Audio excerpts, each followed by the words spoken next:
إن الحمد لله نحمده ونستعينه ونستغفره ونعوذ بالله من شرور أنفسنا وسيئات أعمالنا من يهده الله فلا مضل له ومن يضلل فلا هادي له وأشهد أن لا إله إلا الله وحده لا شريك له وأشهد أن محمدا عبده ورسوله اللهم صل وسلم وبارك وأنعم على سيدنا وإمامنا وقدوتنا محمد وعلى آله وصحبه وسلم تسليما كثيرا أما بعد فإن شاء الله تعالى Salam alaikum wa rahmatullahi ta'ala wa barakatuh. Avant, Inch'Allah ta'ala, pendant ce live, on continue effectivement les lives qu'on nous consacrons à la prière. Alhamdulillah, on est arrivé la semaine dernière à la fin du cours pratique sur la prière en elle-même. Et il nous reste effectivement des éléments pratiques qu'on va aborder aujourd'hui, particulièrement la correction de la prière et les annulatifs de la prière. C'est important effectivement de savoir qu'est-ce qui est nécessaire, qu'est-ce qui est obligatoire, quelles sont les conditions, les obligations, les piliers, les obligations et les sunan. C'est important aussi de savoir ce qu'il faut éviter pour que la prière soit invalidée ou qu'on arrive effectivement à des éléments qui font partie du makruh, qui soient détestables, qu'il ne faut pas opérer ou faire pendant la prière. Et aussi, élément extrêmement important, celui de la correction de la prière, parce que parmi nos sœurs et nos frères, beaucoup ne savent pas comment corriger leur prière. Et c'est important. Parfois, ça semble un peu compliqué, mais alhamdoulilah, grâce à Cheikh Barakallahu Fik, Allah lui récompense par le meilleur, ça sera beaucoup plus clair. Alhamdoulilah. C'est parfois compliqué au départ, de prime abord, mais quand on commence effectivement à regarder et qu'on a des règles un peu mémotechniques, on arrive, alhamdoulilah, à se rappeler facilement des cas, parce qu'il n'y en a pas beaucoup non plus, alhamdoulilah, des cas. Barakallahu Fik, Cheikh, d'avoir accepté effectivement de continuer ces cours. Barakallahu Fik, je te laisse commencer effectivement ce live-là. Jazakallahu khairan. Bismillah, alhamdulillah, wa salatu wa salam ala rasulillah. Allahumma salli wa sallim wa barik ala nabiyyina Muhammad wa ala alihi wa sahbihi ajma'in. Effectivement, ta programmation, je la trouve très subtile dans la mesure où on prie. Effectivement, beaucoup d'entre nous prient et depuis très longtemps. Et est-ce que la prière est valable ou pas? Et si on se trompe, souvent, on a tendance à abandonner la prière et à la refaire. Alors que le prophète sallallahu alayhi wa sallam nous a enseigné comment réparer la prière. La prière réparée certainement est meilleure que la prière refaite, autrement il l'aurait refaite.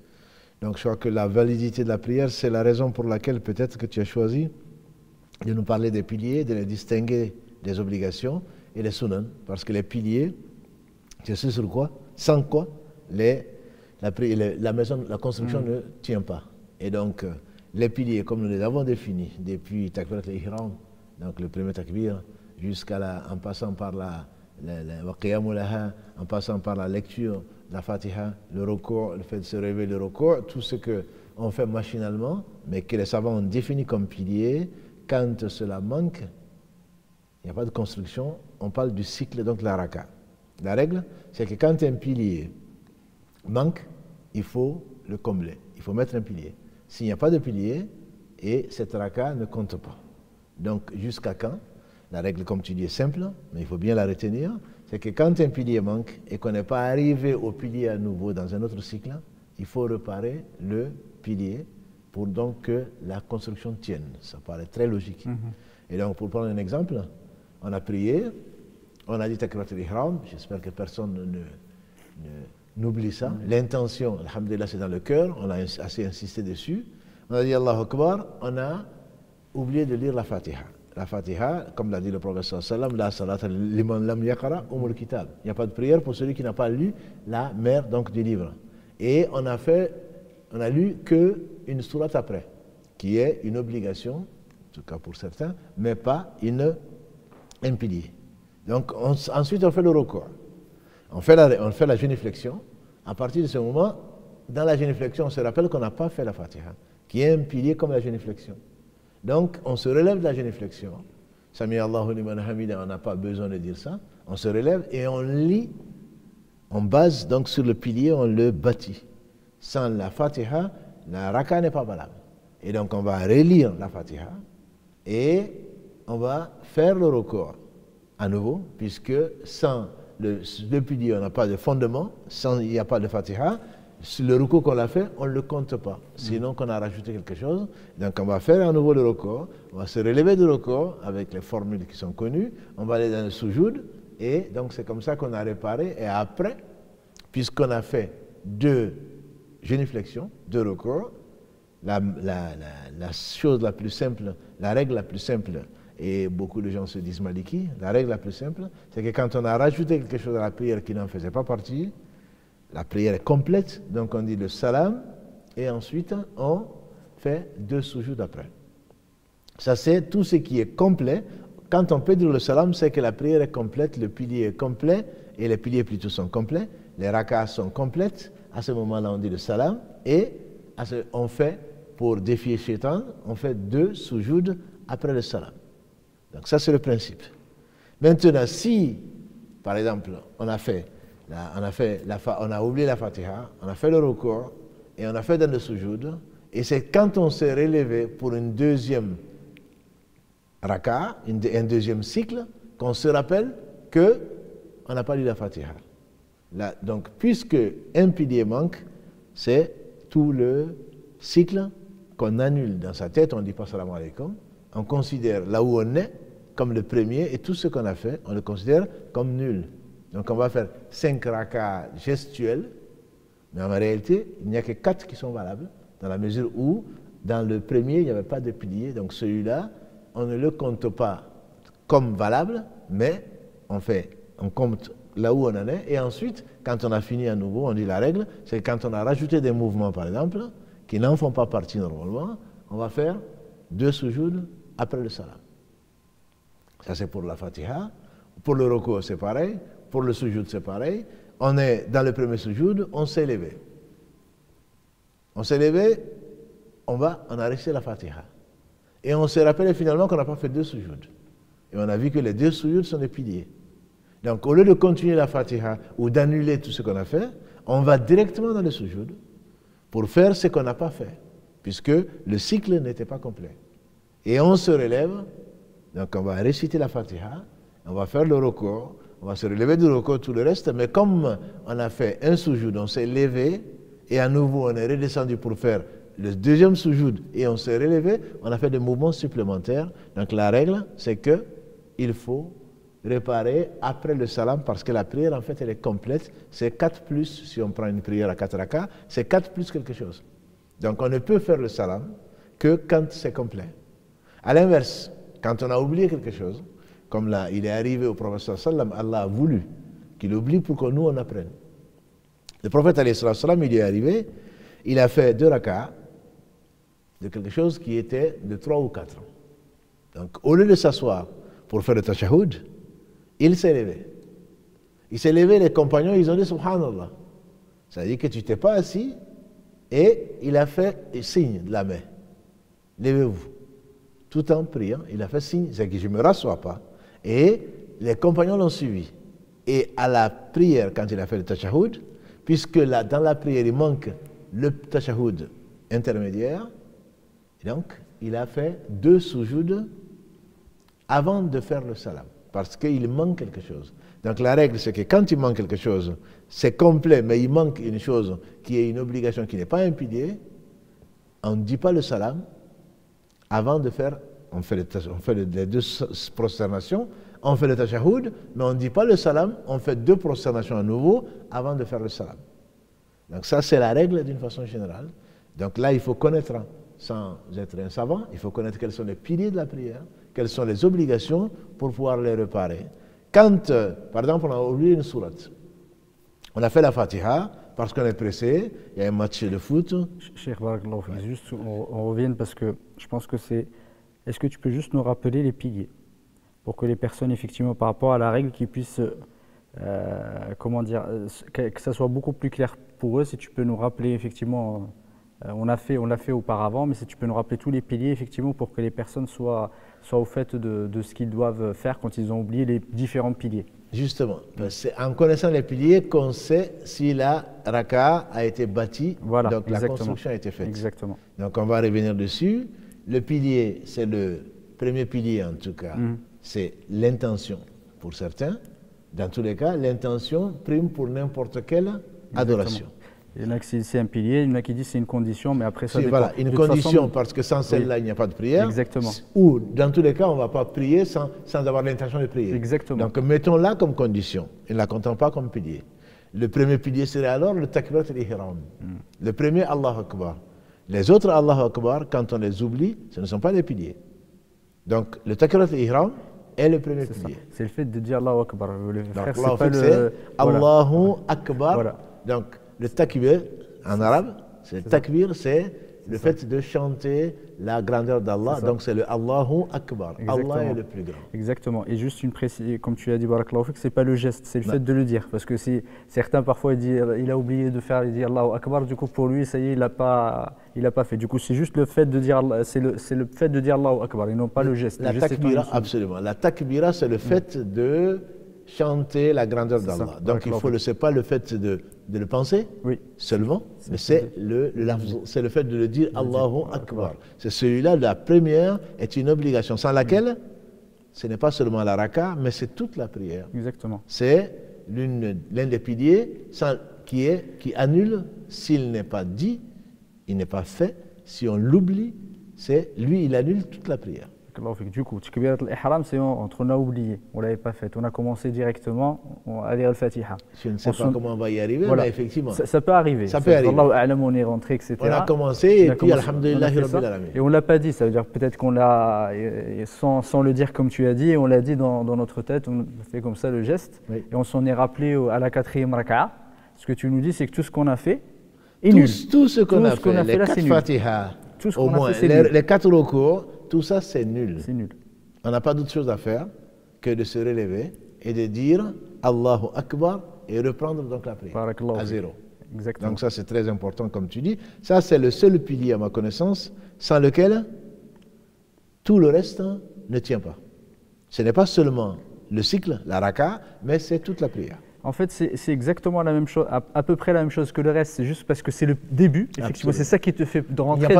Il n'y a pas de début. Voilà, c'est comme il n'y a pas de, il y a rien avant. Du coup, c'est dès le moment, c'est. Donc tout ce qu'on a fait avant, c'est de la gym. Oui, ce n'est pas. Exactement. Voilà, c'est pas la prière. Absolument. Donc celui-là, quand on l'oublie, c'est toute la prière qui est nulle. Ça veut dire qu'on n'est pas encore entré dans la prière. On n'est pas encore entré puisque c'est takbir al-ihram, c'est le takbir de la sacralisation. Ça, sans celle-là, il n'y a pas de prière. Exactement. Voilà. Donc là, elle conditionne toute la prière. D'accord. Du coup, Takbirat al-Ihram. Takbirat al-Ihram, Qiyamu laha. Qiyamu laha. Pour ce qui est obligatoire. D'accord. Et le fait de le dire debout, pour celui qui peut. D'accord. Voilà. Ensuite, d'accord. Il y a Qirat al-Fatiha. La lecture de la Fatiha. Mais donc, pour les 4. Pour les 4. Oui. Pour les 4, quand c'est 4 rakas, pour chaque cycle, pour chaque cycle, la Fatiha. Et ensuite, donc ça c'est un pilier, celui qui a oublié la Fatiha doit la lire avant de revenir à la position debout de Fatiha. Voilà. Ensuite, c'est le recours. Donc c'est le recours. C'est la génuflexion. Génuflexion, barakallahu fik. Donc c'est la génuflexion. C'est ça le recours. Ça fait partie du pilier. Et Rafa min al-ruku', donc Sami Allahu liman hamida, c'est pas ça, ça c'est une obligation, mais le fait de se lever du geste. Le geste de se lever du recours. Mouvement. Du mouvement. D'accord. Ensuite, on va aller dans le sujoud. Sujoud. Donc, on a dit. C'est la prosternation. C'est la prosternation de sujoud. On va se relever de la prosternation. Ça également, c'est un pilier. Et on va rajouter la deuxième prosternation. Est-ce que le fait de se lever et de s'asseoir? Et de s'asseoir. Donc, quand on a fait le recours, on va le faire peut-être rapidement, ce serait peut-être plus simple. On a lu la Fatiha. Ensuite, le fait de lever les mains, c'est une sunna. Le fait de dire Allahu Akbar, c'est une obligation. Parmi les obligations, Allahu Akbar. Et donc, on fait le recours et on va voir le tamanine après. Donc, on fait le recours. Sami Allahu liman hamida, c'est une obligation, ce n'est pas un pilier, puisqu'on peut le corriger sans refaire toute la raka. Sami Allahu liman hamida, Rabbana wa lakal hamd, Rabbana lakal hamd. Et ensuite, Allahu Akbar, on va aller faire le sujoud. Donc, il y a la prosternation. Cette prosternation est un pilier. C'est un pilier. Donc, Allahu Akbar, ce n'est pas le plus important, mais c'est le fait effectivement de revenir, de se relever du sujoud et de s'asseoir, comme tu l'as bien dit, de s'asseoir. La façon de s'asseoir, la meilleure, la sunna est connue, mais ce n'est pas ça qui est ni obligation ni pilier. Et ensuite, le fait de repartir, donc dans le sujoud, est un pilier. Le fait de se relever, donc du sujoud, est également un pilier, mais pas le fait de s'asseoir, comme on a vu, on a discuté, dans la première raka et dans la troisième raka, fait l'objet de divergence. De toute façon, ce n'est pas une obligation, ni donc encore moins un pilier. Du coup, si on reprend, il y a Takbirat al-Ihram, c'est le premier takbir. C'est le premier takbir. Oui. Après la niya, comme on a dit, Takbirat al-Ihram, il y a le fait d'être debout. D'être debout pour celui qui peut. Pour celui qui peut. Ah. Ensuite, la lecture de la Fatiha. La lecture de la Fatiha. Ensuite, le ruku'. C'est la génuflexion. Fait de se relever de la génuflexion. Tout à fait. Ensuite, la prosternation. Oui. Fait de se relever et de s'asseoir à la prosternation. Non. Voilà, ça c'est les. Ensuite, il y a. Donc, le fait de faire le deuxième sujoud, on va dire. Voilà. Ensuite, il y a Tama'nin. Le Tama'nin, c'est ce que Allah nous a enseigné au travers de celui qui ne savait pas faire la prière. C'est vraiment que tous les membres reviennent à leur place. Et donc, c'est pour cela que la prière du coq n'est pas valable. On appelle prière du coq, on en a déjà parlé. C'est ceux qui, quand ils vont dans le record, ils te diront Allahu Akbar, Sami Allahu liman hamida, Allahu Akbar. Ça, il n'y a pas, il faut que tous les organes reviennent à leur place. Et ça, c'est un minimum de 3 secondes. On a le temps de dire Subhana Rabbi al-Azim wa bihamdihi, ou Subhana Rabbi al-Azim, ou Subhana Rabbi al-Ala, dans n'importe laquelle des positions. Dans n'importe quelle position, il faut que tous les membres, comme l'a dit le prophète sallallahu alayhi wa sallam, reviennent à leur place. Si ce n'est pas le cas, donc ça devient de la gymnastique et toute la raka est nulle. Et dans n'importe quelle position. Que ce soit dans le recours, que ce soit dans le sujoud, que ce soit le fait de se relever du sujoud pour s'asseoir, il faut prendre son temps. Il ne s'agit pas bien entendu de rester assis, de prendre 10 minutes, mais il s'agit de prendre le minimum pour que tous les organes reviennent à leur place. Et est-ce que le dernier tashahhud, c'est un rukn ou pas? Le dernier tashahhud, ça dépend des écoles. Ça dépend des écoles, ça dépend des écoles. Le dernier tashahhud, à ma connaissance, pour les shafi'ites, ce n'est pas un rukn. C'est le premier, par contre, qui est un rukn, ce qui est assez étonnant. Mais l'avis le plus fort, c'est que le premier, en tout cas, n'est pas un pilier, puisqu'on a vu que le prophète sallam s'est levé. Exactement. Voilà, et ensuite, il a fait sujoud avant le salam, mais si c'était un rukn, il aurait refait. Exactement. Voilà. Donc, en tout cas, c'est sûr que le premier, c'est sûr. L'avis le plus fort, c'est que le premier n'en est pas. Et le dernier? Le dernier, donc, soit il a une obligation, à ma connaissance, c'est le cas de l'école de l'imam Ahmad, et donc la prière sur le prophète sallam est une obligation. D'accord. Voilà. Et le salam, à la fin? Le salam, le salam est une obligation parce que la clé de la prière, c'est takbir et ihram. Si tu veux dire un pilier, juste pas parce que est-ce que c'est voilà, c'est un pilier. Ça veut dire qu'il faut le faire. Sans lequel exactement. Et sans le salam, on est encore dans la prière. Donc le salam est une obligation et on a vu les 4 façons peut-être de faire le salam, mais au moins assalamu alaikum. Au moins le premier est une obligation. Après le reste, c'est un pilier. Pardon. Est un pilier entre les écoles, entre l'obligation et le pilier. Tout ce dont tu viens de parler depuis qu'on a commencé, on parle de piliers. Ça, c'est les piliers. Ça, sont les piliers sans lesquels... Si on les refait, en fait, la règle, c'est obligatoirement, il faut qu'on les fasse. Absolument. C'est pour cela que ça fait l'appel obligatoire, mais c'est les piliers sans lesquels la prière ne tient pas. Ne tient pas. C'est-à-dire que la prière n'est pas valide. C'est-à-dire que si qu'on les fait exprès ou qu'on les ait oubliés, obligatoirement... Obligatoirement, c'est comme on construit sur du sable. C'est pour cela que le pilier, c'est peut-être le meilleur terme à utiliser. C'est ça, exactement. Tout à fait. Du coup, la question de se dire, tu as dit, effectivement, si on a oublié la Fatiha au début, au premier, la première rakat, on s'en est rappelé à la 4e. À ce moment-là, est-ce que les 3 autres qu'on a faites, elles sont valables ou pas? Très bien. C'est pas takbir ihram, comme on a dit. Celui-là, c'est avant tout. Voilà. Mais si on a oublié dans la première raka la Fatiha, donc on est dans la 4e, on compte qu'on a fait 3, puisque la première n'est pas valable. Ça veut dire qu'il n'y a que celle qui n'est... Il y a celle qui a été touchée seulement dans le cycle. Le seul cycle qui est défectueux, c'est celui-là qu'on élimine. C'est-à-dire que si on n'a pas fait la Fatiha, le recours qu'on a fait, le sujoud d'après, ils sont valables ou pas? Si on n'a pas fait la Fatiha, ce qu'on a fait comme recours et comme sujoud et qu'on est à la 4e raka, ce qu'on a fait, on annule tout. Tu annules toute la raka? J'annule tout le cycle et je ne compte comme cycle que le cycle qui est complet. C'est comme je suis en train de construire quelque chose et je voyais qu'il y a un élément qui est défectueux. avant de finir ma construction, j'élimine l'élément défectueux et je le refais. remplace par un élément complet qui est neuf et qui est valable. Ça veut dire que si j'ai oublié la Fatiha au début, j'ai fait les trois autres, obligatoirement, il faut que je revienne en fait faire la Fatiha et refaire la Fatiha, le Roko, les deux sujoud, etc. Le compléter. Ça, Chaque fois qu'on on ne s'en est souvenu que quand le cycle a été complet, à ce moment-là, on ne le compte plus, on élimine l'élément et donc on refait entièrement le cycle. D'accord. Du coup, de façon pratique, celui qui a oublié la Fatiha à la première rak'at, ils sont rappelés à la quatrième.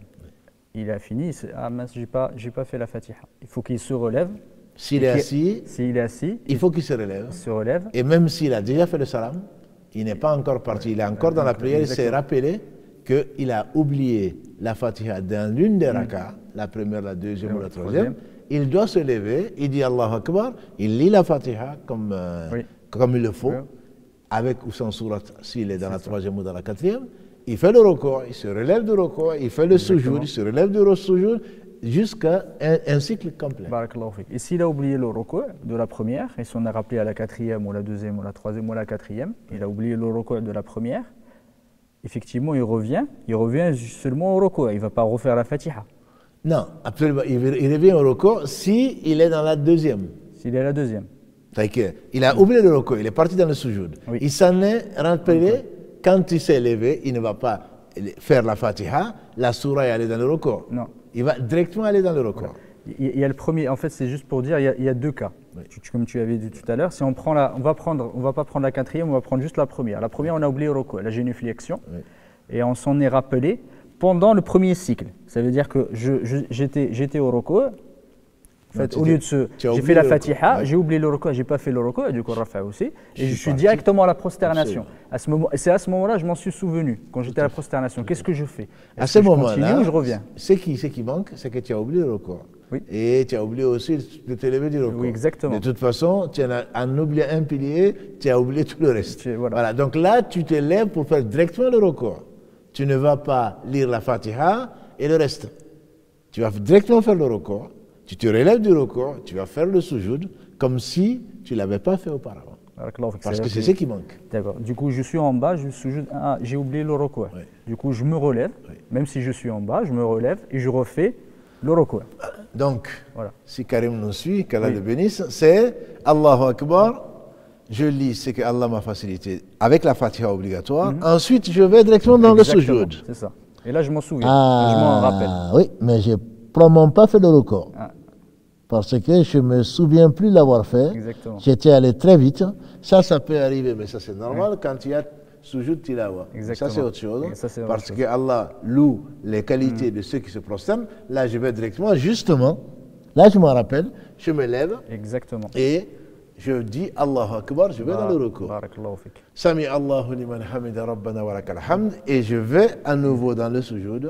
Et là donc j'ai réparé le pilier, donc je l'ai redressé, à ce moment je peux continuer à construire. Exactement. C'est-à-dire que je reviens au recours et je fais comme si j'avais rien fait. Exactement. Comme si, voilà, et je repars. Le sujoud que j'ai fait, je ne le compte pas. Voilà, ça c'est le premier cas.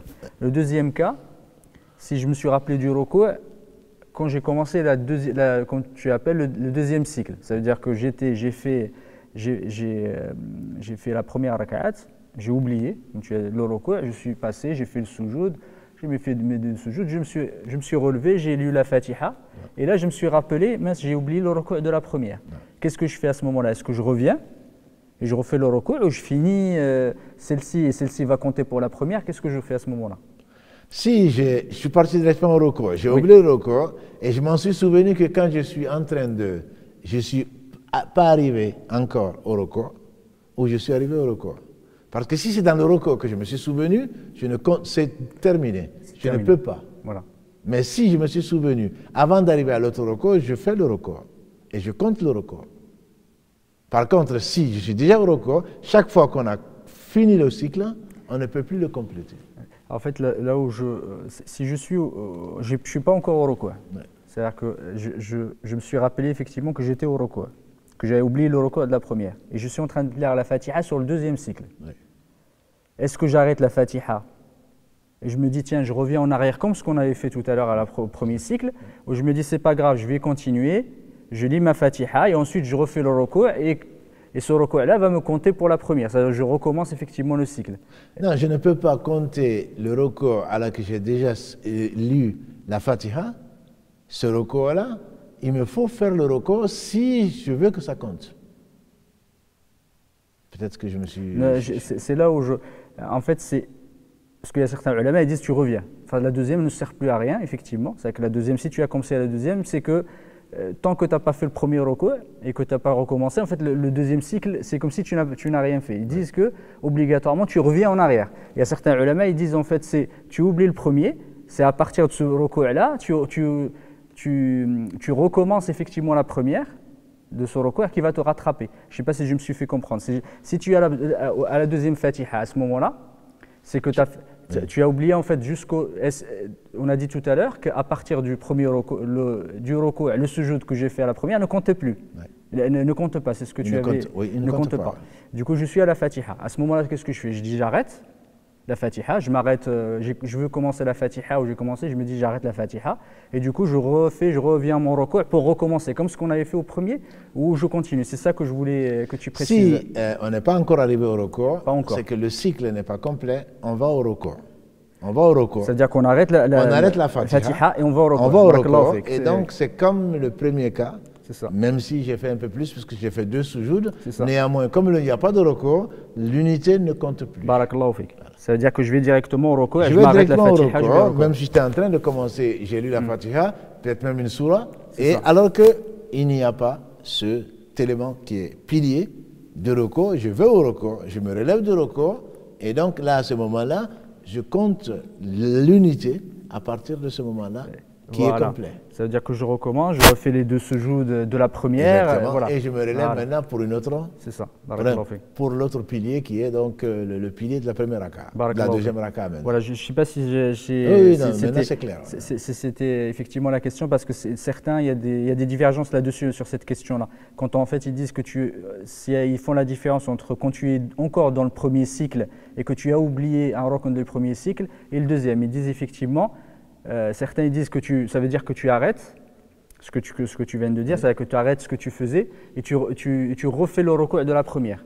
Il y a certains ulama, ils disent en fait tu annules complètement la première et tu recommences en fait la deuxième rak'at.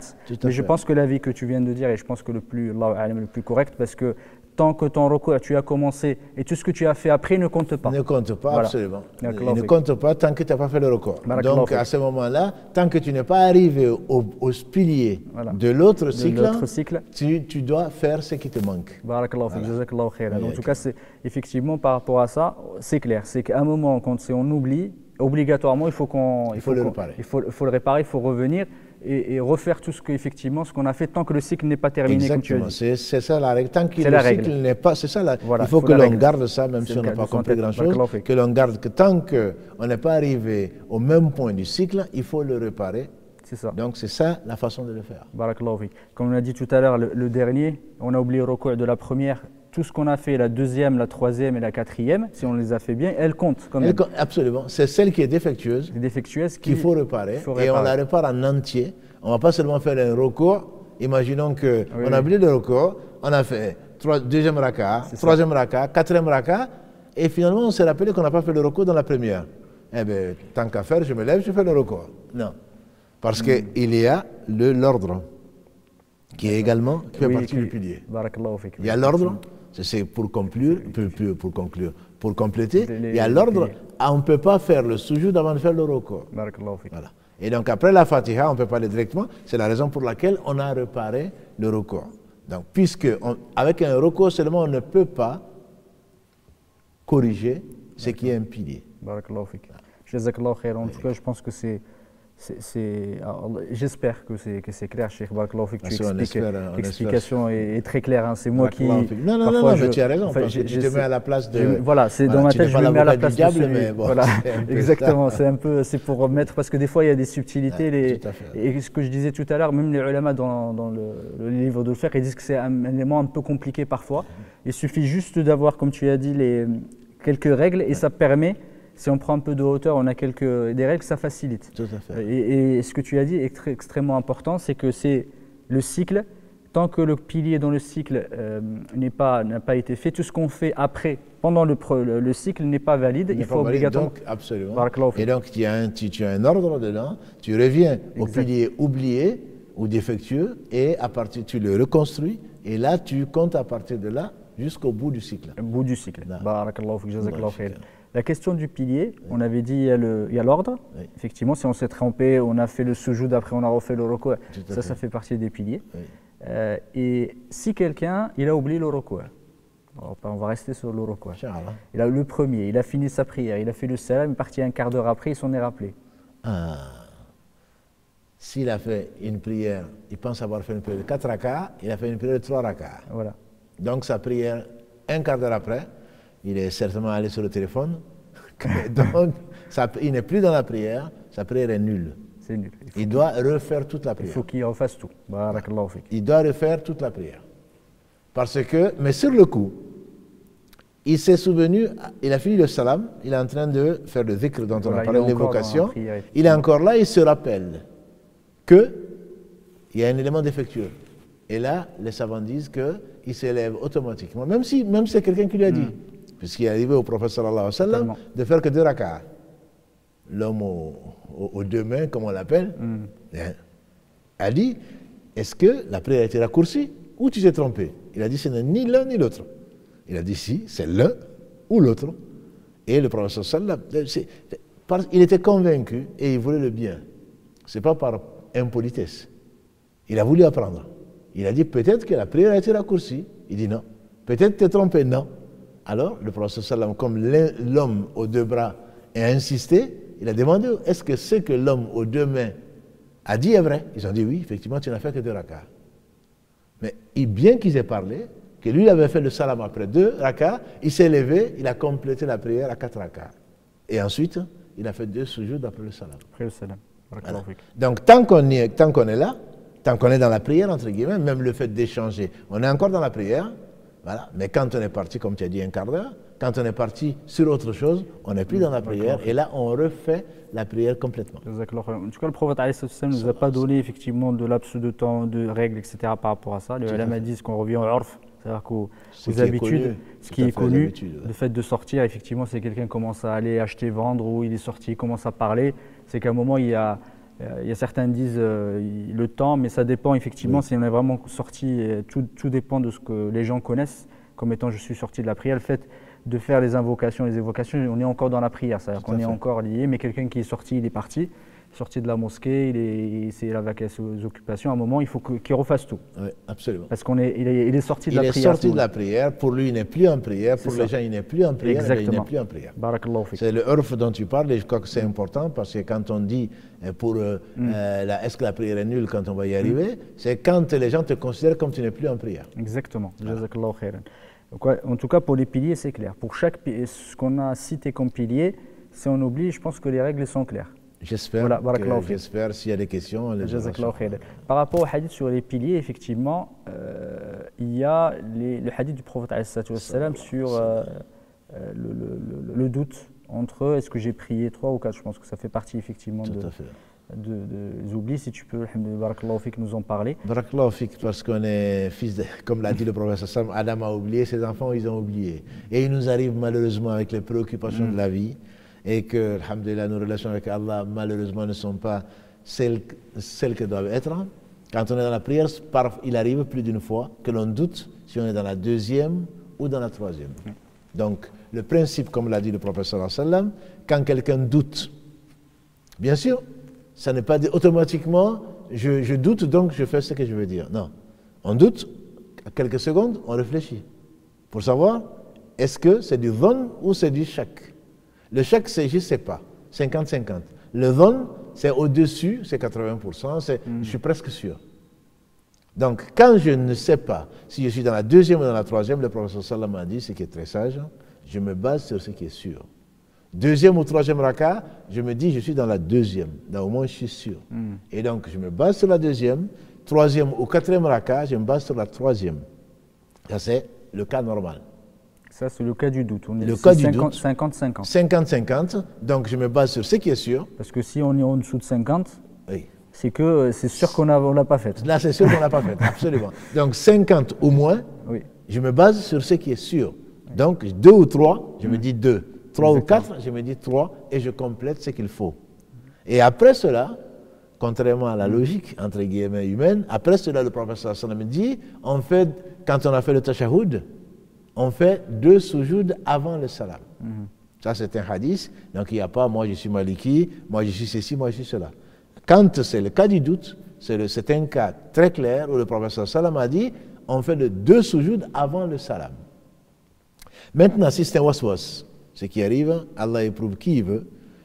Quelqu'un qui, à toutes les prières, il se demande s'il est dans 2 ou 3. Il se base, il se dit, je suis dans 2. Et dans 3 ou 4, il se dit, je suis dans 3. Et donc celui-là que Satan secoue sur le nombre, celui se base sur l'inverse. Parce que Satan le titille à ce niveau-là. Il faut qu'il ferme la porte de ce waswas. Et donc quand il dit, cette personne, et j'en connais, qui, je ne sais pas si c'est 3 ou 4, il se base, il dit, je suis à 4. Et donc, lui, alhamdoulilah, il est le cas exceptionnel. Exactement. Mais, il y a effectivement, barakallahu fik, par rapport au waswas, tu as parlé de deux. Il y en a, effectivement, il y a le waswas de celui qui est malade. Oui. Il y a des fois, le shaitan, il peut venir effectivement, et on est en dessous de 50, effectivement, on n'est pas, il n'y a rien, c'est juste parfois, il y a le shaitan qui arrive, du coup, il y a ces 2 cas-là. Du coup, il y a le cas de celui vraiment qui sait qu'il a. Moi, je parle du malade. Là, tu parles du malade. Je parle du malade, c'est quelqu'un qui se demande s'il a fait les ablutions. Oui, alors qu'on l'a vu faire, il sort, il est toujours là en train de douter. C'est ce qu'on appelle le doute maladif. Voilà, le doute maladif, il se base sur le maximum. Exactement. Pour fermer la porte à shaitan. Est-ce que j'ai prié ou pas? Oui, j'ai prié. Sinon, il sera là toute la journée en train de prier parce qu'il n'est pas sûr qu'il s'est nettoyé après les ablutions, après les toilettes. Il n'est pas sûr qu'il a lavé ses mains pendant les ablutions. Là, s'il le fait, il se demande encore s'il a touché la tête, etc. etc. Celui-là, c'est un doute maladif. Lui, il se base, disent les savants, qu'Allah les bénisse, il se base sur ce qui est sûr. Maintenant, que je ne sois pas concentré et que j'ai un waswas, une insufflation, là c'est autre chose. Ça c'est autre chose. Du coup, dans ce cas-là, est-ce qu'on est dans le cas du doute ou il faut que la personne se dise enfin, il essaye de... Là, la personne chasse le shaitan, il est même arrivé au professeur sallam de crachoter sur la gauche. Voilà, bon, il faut faire attention aux voisins. Faire attention aux voisins. De ne pas cracher sur le voisin parce que ça peut amener des problèmes à la fin de la prière. Voilà. Donc surtout avec certains de nos frères qui sont assez nerveux. Voilà, ça fait, il n'a pas compris. Bon, certains ils ont lu, donc ils sont contents, ils veulent appliquer la sunna. D'accord, mais il faut faire attention. Il faut avoir de la sagesse. Celui-là, il demande protection auprès d'Allah subhanahu wa ta'ala. Il essaye de se reconcentrer et quand on invoque Allah, Satan il s'en va. Il s'en va. Barakallahu fik. Du coup, dans ce cas-là, effectivement, tu as très bien expliqué, jazakallahu khairan, par rapport au doute. Le sujoud sahw, on le fait avant le salam. Ça, c'est le hadith du prophète alayhi salam. Il y a le deuxième cas, il y a un autre hadith du prophète alayhi salam où il y a quand même un peu de divergence sur ce point-là. Sur le même cas, où le prophète alayhi salam n'a pas dit qu'il fallait se baser sur le sûr. C'est l'autre cas. Si tu peux, barakallahu fik, nous en parler. C'est le prophète alayhi salam, effectivement, là on n'est plus dans le doute, on est dans le dan. Et du coup, le prophète alayhi salam avait dit, dans le hadith, avait dit qu'il fallait faire le sujoud sahou après, et non pas avant. Le sujoud sahou après, ça veut le dhan, comme tu l'as dit, il y a le shak et le dhan. Le dhan, c'est un waswas, mais on est au-dessus de 50%. Exactement. Donc après ce 50%, on fait la prière normalement. Oui. Et à ce moment-là, on fait le sujoud après. Si effectivement la chose est complète, c'est un défi contre Satan. Et si elle n'est pas complète, le sujoud permet de compléter la chose. Donc ça, c'est pas le doute maladif. Moi, le doute maladif, je plains les frères et les sœurs qui l'ont, et ils doivent vraiment souffrir. Et qu'Allah subhanahu wa ta'ala leur facilite. Le hadith du prophète qu'il recherche effectivement le meilleur. Il n'a pas dit qu'il fallait yabni al yaqin parce que ça, à ce moment-là, c'est vraiment 50-50. Il n'y a rien qui puisse nous aider. Et dans l'autre hadith, le prophète qu'il recherche effectivement la vérité, quelle est la meilleure. Et si effectivement quelque chose, voilà, que ce soit 3, ils se disent voilà, c'est 3 ou 4, à ce moment-là, il le fait le sujoud effectivement après le salam. Ça, c'est le deuxième cas. Et le premier, c'est le doute. Le premier, c'est le doute, il ne sait pas du tout. Alors, il se base sur ce qui est sûr et quelle sage décision. Barakallahu fik. Et le deuxième, s'il a vraiment des indicateurs qui lui disent effectivement... Il est plutôt dans le troisième ou dans le quatrième. Il a un choix, et donc il se base sur ça, parce que c'est un von, comme tu le dis, et ce n'est pas un chèque. Donc, dans le cas du von, où on pense que c'est très probable que, on réfléchit, on reste, pas 5 minutes bien sûr, on reste quelques secondes, oui, mais j'avais lu la Fatiha, j'ai lu telle sourate, etc. Et à ce moment, on sait qu'on est plus dans la troisième raka ou dans la deuxième raka. À ce moment-là, donc on fait ce choix-là et on dit on va jusqu'au tashahhud, la prière sur le prophète sallam, on fait le salam et ensuite on fait 2 sujouds, donc comme on appelle ba'di, après le salam. Barakallahu fik. Est-ce qu'il y a d'autres éléments par rapport qui te reviennent à l'esprit par rapport au arkan, au moins sur les piliers? Après on passera effectivement sur les piliers, je pense, enfin, qu'on a fait le tour, je pense qu'il faut vraiment garder le principe. Une fois qu'on sort de ce live, Charles, avec le principe qu'un pilier est un pilier, quels sont les piliers, il faut les réviser. C'est pas très difficile. C'est pas très difficile. Il faut les réviser, il faut connaître. Une fois qu'on connaît ça, si Satan vient nous faire oublier ceci et cela, on sait comment le corriger. Tant qu'on n'est pas la règle, quand un pilier est indispensable pour la construction du cycle. Et si on a oublié un pilier, tant qu'on n'est pas arrivé au même point du pilier oublié, à ce moment-là, on vient à cette position qu'on a oubliée et on oublie tout le reste parce que le reste ne tient pas. Voilà, puisqu'il y a l'ordre qui est important. Une fois qu'on connaît les piliers, qu'on connaît cette règle-là, le reste, Inch'Allah, Allah le facilitera. Barakallahu fik. Du coup, on a tout cité et effectivement par rapport aux obligations à ce moment-là. Oui. Les obligations, ce n'est pas les piliers, alhamdoulilah. Si on les a oubliés, on a oublié par exemple la deuxième sourate, ou voilà, tout dépend des ulama, il y a toujours des divergences sur ces aspects, on ne va pas rentrer trop, comme tu l'as fait, tu le fais si bien, parfois voilà, les divergences, c'est pas la peine non plus de rentrer trop dans les détails. Mais si on a oublié une obligation, si on a oublié une obligation, comme Rabbana Sami Allahu liman hamida, Rabbana wa lakal hamdu, le tashahhud du milieu, comme l'a arrivé au prophète sallam, il est hors de question de refaire la raka. C'est pour cela qu'il faut connaître qu'est-ce qui est obligation et qu'est-ce qui est pilier. Tout ce qui n'est pas pilier, la raka est valable, mais il y a eu quelque chose qu'on a enlevé ou qu'on a rajouté. Imaginons dans la première raka, on a oublié de lire une sourate. Je pars de l'école qui dit que c'est une obligation. On a lu et dans le sujoud, même dans le roko, on s'est rappelé finalement qu'on a fait la Fatiha et on n'a pas fait la sourate. Et on ne va pas se relever et relire la Fatiha ou la sourate et ensuite faire le recours. Non. On va se relever du recours. Sami Allahu liman hamida, Rabbana wa lakal hamd. On continue sa prière jusqu'à la fin. Mais comme la prière, on a oublié quelque chose, on va faire un sujoud qu'on appelle sujoud qabli. Avant. Donc, on a fait le tashahhud, on a prié sur le prophète sallam avant de dire salam alaykum. Ma prière n'est quand même pas complète, il manque quelque chose. Et donc, je vais faire 2 sujouds. Et je vais invoquer Allah subhanahu wa ta'ala comme c'était 2 sujouds normaux. Et ensuite, je dis salam alaykum et la prière est valide. Voilà. Et si par exemple quelqu'un il a rajouté des choses en plus, etc. Dans la 3e raka, il est arrivé au prophète sallam dans la 3e ou la 4e de lire quelques versets qu'on a entendus. Mais en général, le prophète alayhi salatu salam a lu dans les premières raka, les 2 premières raka, il a lu une sourate.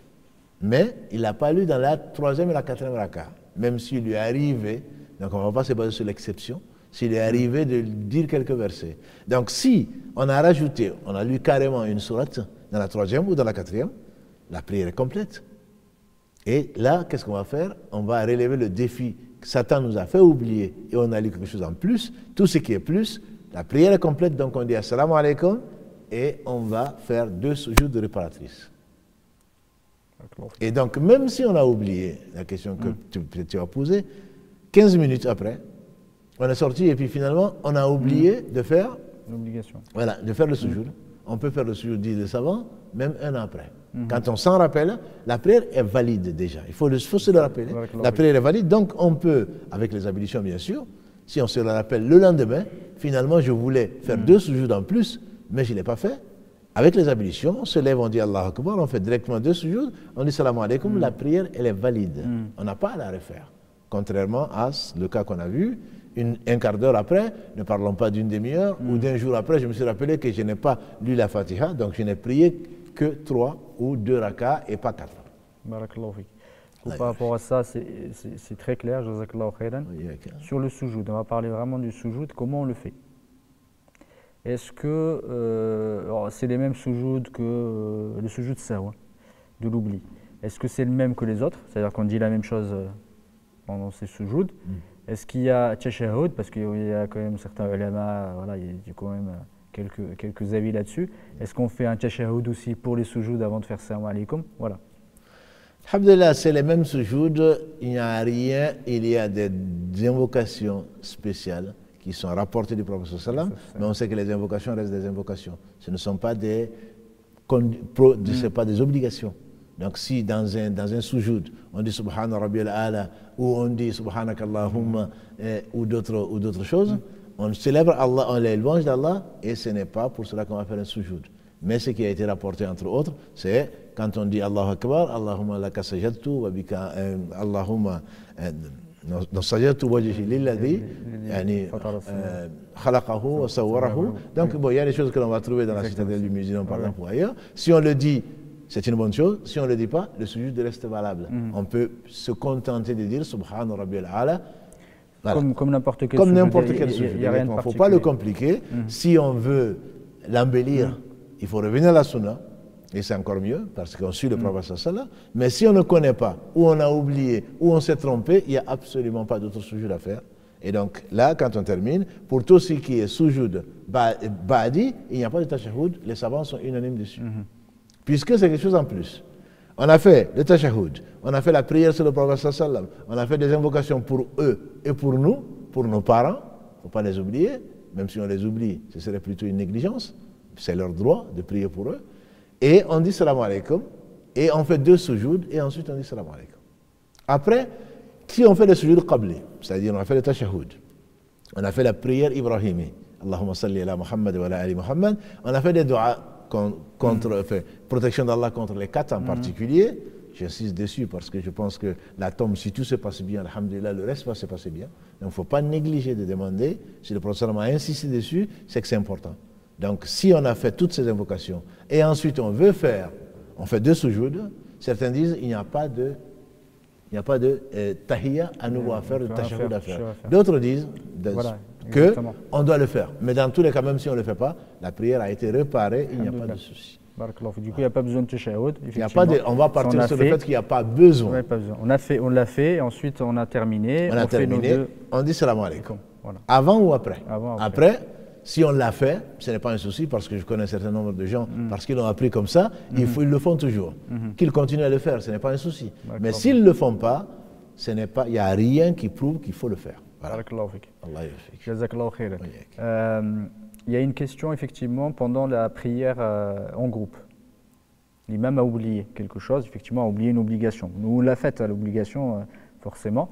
Et il a fait son sujoud sahou, est-ce qu'on le suit ou pas? L'imam, même si on n'a pas oublié. L'imam a fait le sujoud sahou, on n'a pas oublié. L'imam a fait le sujoud sahou et avant le salam. Oui. Si c'est avant le salam, on suit l'imam jusqu'au salam. L'imam est fait pour être suivi. Ça, c'est un pilier même de la prière. Si on ne suit pas l'imam, la prière est nulle.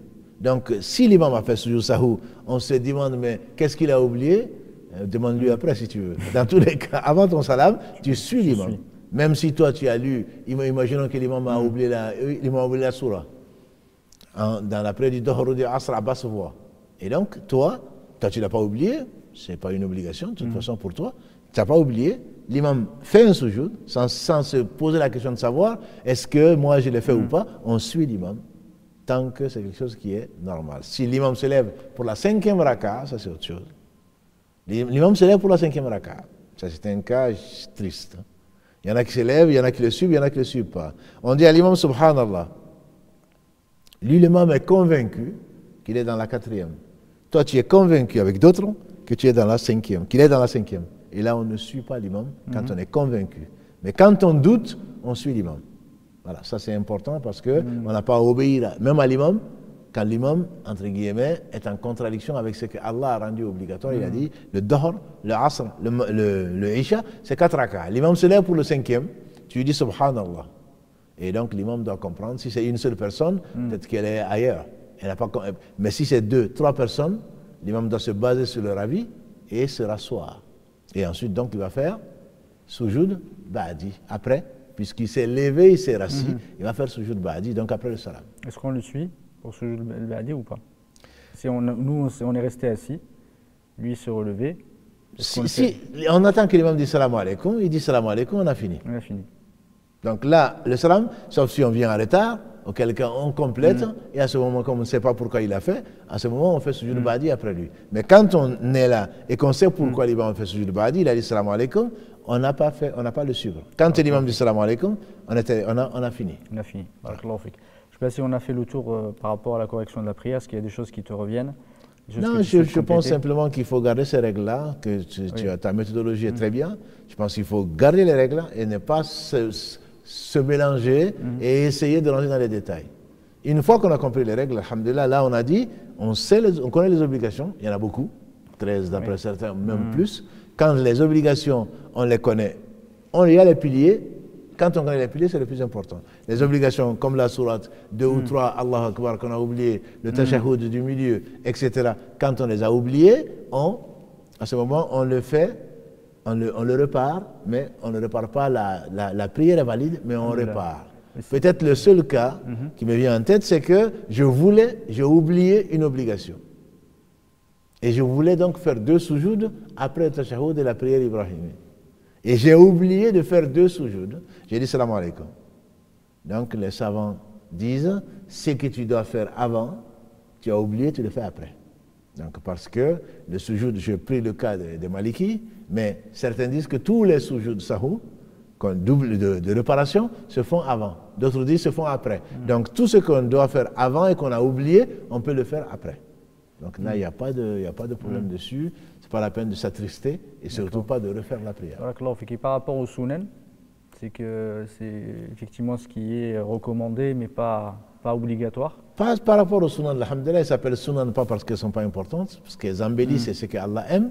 La sunan, c'est ce pourquoi tu n'as pas à réparer. Tu ne répares pas une sunnah, et donc tu as oublié dua iftiftah, tu as oublié Rabbana lakal hamdu, tu n'as pas oublié, mais hamdan kathiran tayyiban mubarakan fi, tu as oublié de lever les mains quand tu allais pour le recours, quand tu te relèves du recours, tu as oublié de t'asseoir comme le faisait le prophète sallallahu alayhi wa sallam, ça ne se répare pas. Alhamdulillah, tu as manqué de suivre le meilleur exemple, mais la prière est valide et il n'y a pas de prosternation, ni avant ni après.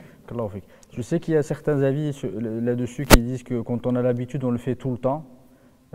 C'est une sunna, c'est mustahab qu'on fasse le sujoud sahou, mais après voilà, il y a des avis effectivement différents. Ils disent que quand on le fait tout le temps, effectivement ça devait, surtout il y en a qui généralisent un peu ce sujoud sahou, ils disent istihbaban, c'est-à-dire que c'est une sunna de faire ce sujoud sahou plutôt qu'une obligation de le faire pour réparer, comme les malikites sur certains cas, ils généralisent un petit peu.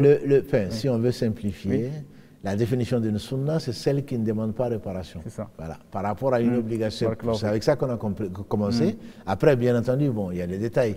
Même en lisant le Coran, Sujoud Tilawa et tout le reste, ce n'est pas des obligations, mais c'est conseillé de le faire.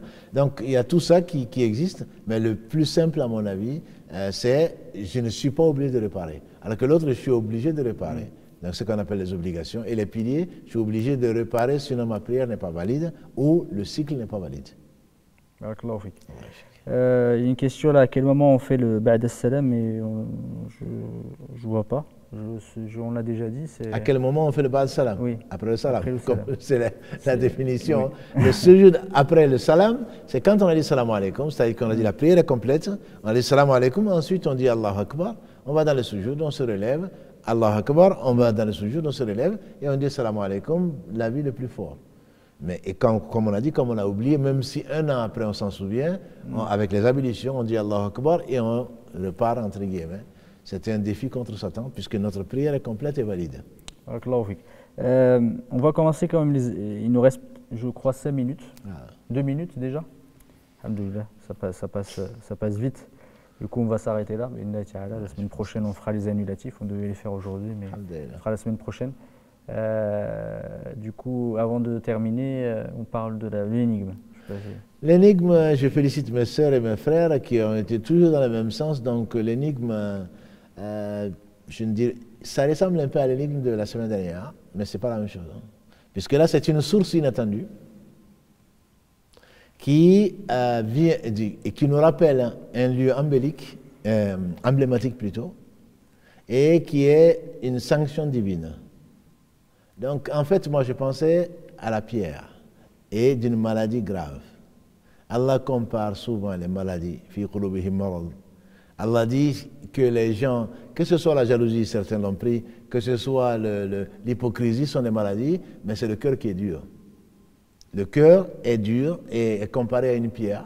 Et là, Allah dit dans la Sourate Al-Baqarah, même pire encore que la pierre, parce que certaines pierres font sortir de l'eau. Voilà. Donc, s'il s'agissait de ça, et le lieu emblématique rappelle un lieu emblématique, alhamdoulilah, mes sœurs et mes frères l'ont trouvé, il s'agit de la Mecque. Et quand on parle de pierre, on pense à la pierre noire. Voilà. Donc, de la Kaaba, ça rappelle ça. Et c'est une sanction divine. Je pense au peuple de Lot, à qui Allah a envoyé, subhanahu wa ta'ala, comme il dit dans la Sourate Dhariyat, elle a envoyé des pierres, min sijil, d'argile. Je pense à une sanction divine sur Abraha, qu'on a vu la semaine dernière. Les oiseaux, c'était la semaine dernière, c'était ça la définition. Mais là, c'est tarmihim bihijaratin min sijil. Allah a envoyé les oiseaux, certes, mais chaque oiseau avait, on dit, 3 pierres, une dans chaque patte et une dans le bec.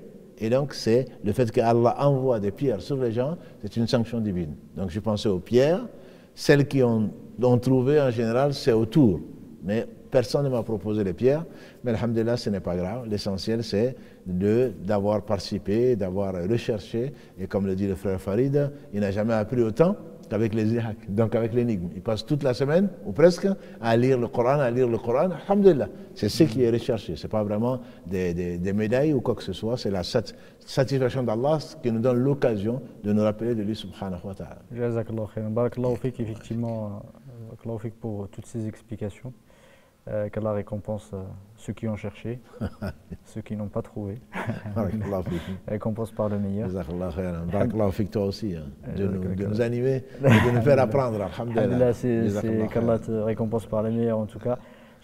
Effectivement, ce cours-là, on a passé beaucoup de temps. Je pense que c'était nécessaire parce que parfois, alhamdoulilah, quand on est dans des cours, il y a des gens qui posent des questions, on les réexplique, etc. Du coup, je me mets moi à la place de celui qui comprend pas. Parce que là, parfois, on a l'impression d'être clair, mais parfois c'est compliqué. Du coup, j'ai essayé un petit peu de forcer le trait pour qu'on revienne. C'est ton rôle, mieux vaut revenir dessus plutôt que de partir sans avoir compris. Exactement. Du coup, alhamdoulilah, c'est réviser bien vos piliers, vos obligations et vos sunan. Les piliers, c'est des piliers. Obligatoirement, ils nous sont... Si on ne les fait pas, on ne peut pas les rattraper, effectivement. Ça, révisez-les bien, il faut absolument les refaire. Et on a parlé effectivement de la règle du cycle. Les obligations, alhamdoulilah, par oubli, on ne les refait pas, effectivement, mais on les rattrape, on les corrige par le sujoud de ça. Oui, on a dit, les sunan, alhamdoulilah, ils ne sont pas rattrapables parce qu'ils ne sont pas obligatoires. La seule chose, effectivement, que peut-être on n'en a pas parlé, c'est la différence entre, pour les obligations surtout, la différence entre celui qui ne l'a pas fait par oubli, celui qui ne l'a pas fait sciemment. Bien sûr.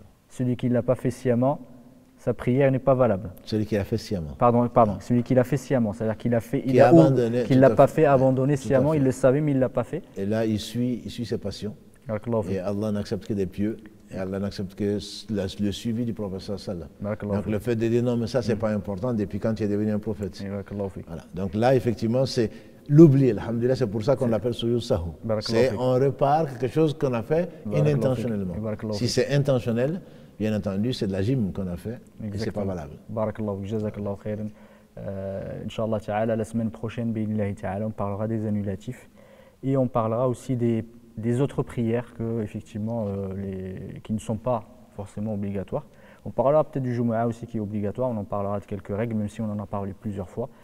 Mais effectivement, le cours prochain qui sera le dernier, il me semble, de cette série. Sur cela, oui. Jazakallahu khairan. Parce que c'est déjà la fin. Alhamdulillah. Et le début d'une belle aventure, qui est le début du Ramadan. Le début du Ramadan. Qu'Allah nous assiste effectivement et nous inspire sagesse et sincérité. Amen. Jazakallahu khairan, on va arrêter là. Barakallahu fikum.